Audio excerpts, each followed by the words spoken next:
আসসালামু আলাইকুম। চলে আসলাম পরের ভিডিও নিয়ে। নদীতে গোসল করতে করতে আপনাদের সাথে কথা বলা যাক।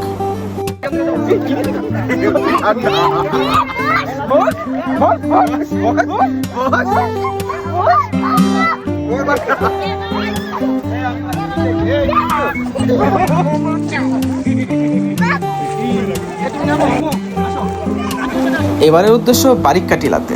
তার আগে পানি দেখে আর লোভ সামলাতে পারলাম না, ঝট করে নেমে পড়লাম। একে একে সবাই নেমে পড়লো আর গোসল করতেছে। একটা জিনিস খেয়াল করলাম, সুনামগঞ্জের মানুষ কিন্তু অনেক ভালো।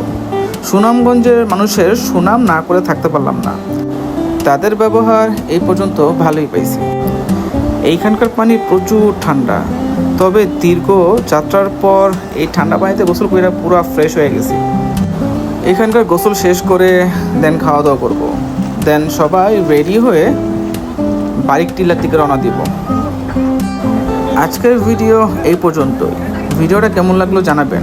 আর হ্যাঁ, পরের ভিডিওতে বারিক টিলা দেখাবো, সাথে থাকবেন।